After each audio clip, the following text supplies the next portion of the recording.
Monsieur le Président de l'Open University of Mauritius, Monsieur le Directeur général, Mesdames, Messieurs les membres du corps enseignant, chères étudiantes, chers étudiants, chers parents, Mesdames, Messieurs, je suis très heureux d'être avec vous aujourd'hui pour une cérémonie qui est toujours marquante dans la vie de jeunes adultes.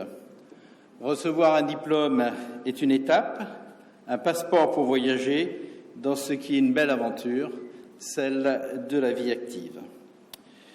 En tant que secrétaire général de la Commission de l'océan Indien et aussi en tant qu'éducateur, ancien recteur doyen et chancelier des universités, c'est un double plaisir que vous m'avez offert en m'invitant à votre événement. Monsieur le Président, Monsieur le Directeur général, je tiens à vous en remercier chaleureusement. L'éducation et la formation sont la clé de tout développement. C'est un besoin fondamental. J'ai d'ailleurs coutume de le dire en me référant à Danton, l'une des figures majeures de la Révolution française et du siècle des Lumières, et je cite « Après le pain, l'éducation est le premier besoin d'un peuple ». C'est un principe cardinal et une vérité simple qui doit, je le crois, guider la politique dans le plus noble sens du terme. L'obtention d'un diplôme représente donc souvent un Graal, ce qui ferait du parcours de l'élève un genre de quête entre livres et travaux pratiques, devant déboucher au bout du compte sur un emploi pour gagner sa vie, comme on le dit si tristement. Ce serait mal comprendre la portée réelle de l'éducation. En vérité, l'éducation ouvre le champ infini des possibles. Il s'agit d'épanouissement intellectuel, de sociabilité, de culture, d'ouverture et de curiosité, de progrès, d'inventivité, de créativité et aussi d'autonomie. Bref, de toutes ces belles choses qui font qu'apprendre et comprendre font de l'humain.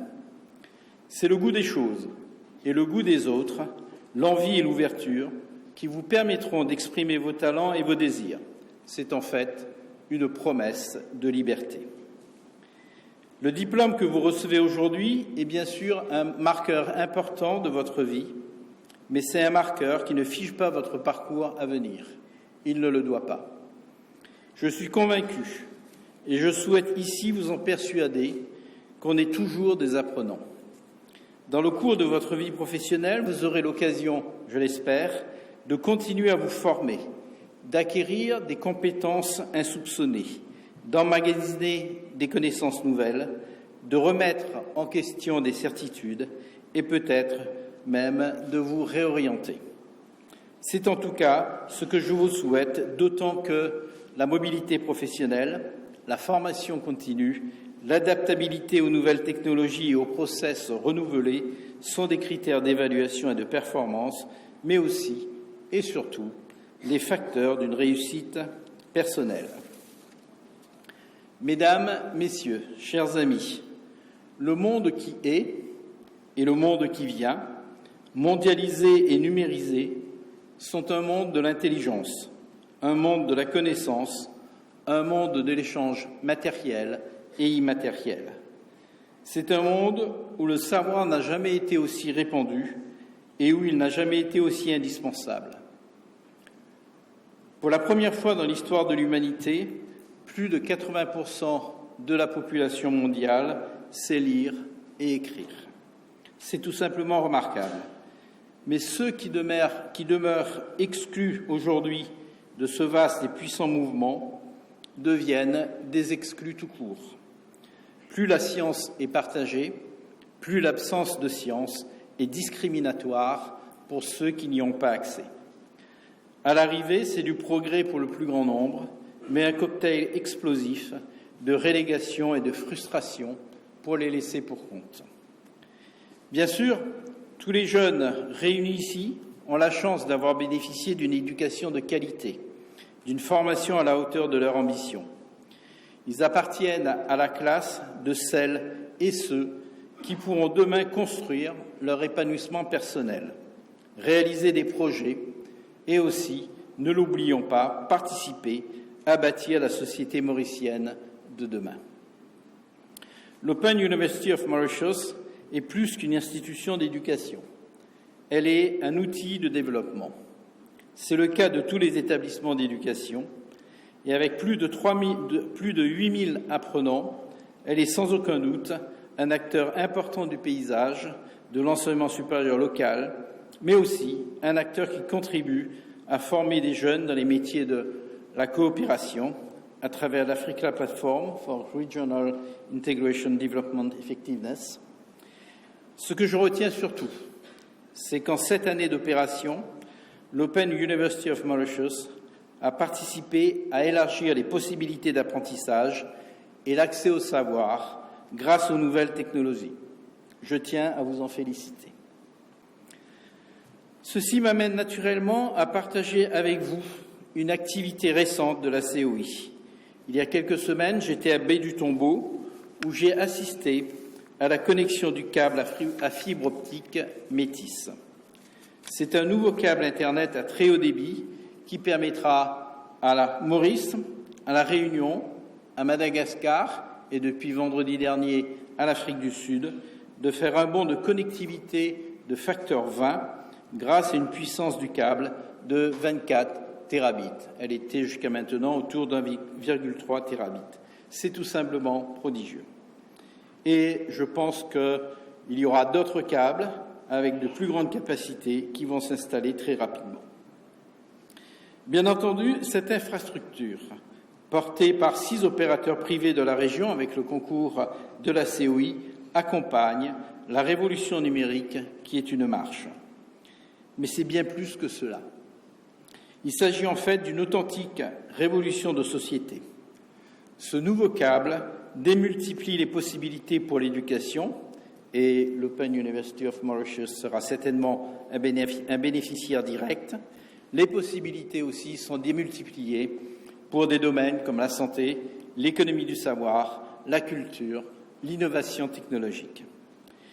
L'installation du câble Métis est un bel exemple de la valeur ajoutée de la coopération régionale par la COI, et cette valeur ajoutée prend tout son sens lorsque l'on mesure l'effet domino du projet qui va donc bien au-delà du seul secteur des télécommunications.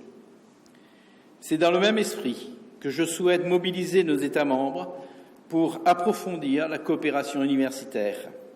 L'éducation et la formation, la recherche, le partage des savoirs participent à la création d'un bassin d'expertise, de compétences et de techniques indispensables au développement de nos îles. Dans un monde interconnecté, il est impensable de continuer à faire de l'éducation comme hier, en vase clos. Il faut abattre les cloisons, penser des cursus partagés, complémentaires, ouverts. Il faut accompagner la mobilité des jeunes, des universitaires, des chercheurs, des techniciens. C'est un authentique chantier de développement humain qui repose sur les principes d'inclusivité et d'égalité. Ce n'est certes pas un petit sujet, mais la COI a ici, je le pense, une partition à jouer avec les institutions nationales et l'ensemble des acteurs de la vaste communauté éducative et universitaire. Mesdames, Messieurs, chers amis, vous l'aurez compris, je porte un intérêt tout particulier à l'éducation parce que c'est tout simplement dans mon ADN. Je vous redis mon appréciation et mon plaisir d'être parmi vous aujourd'hui. Je me réjouis surtout d'avoir l'opportunité d'échanger à la suite de la cérémonie avec les jeunes diplômés à qui je souhaite beaucoup de succès et surtout du bonheur, encore du bonheur, toujours du bonheur. C'est le seul indice de développement qui vaille.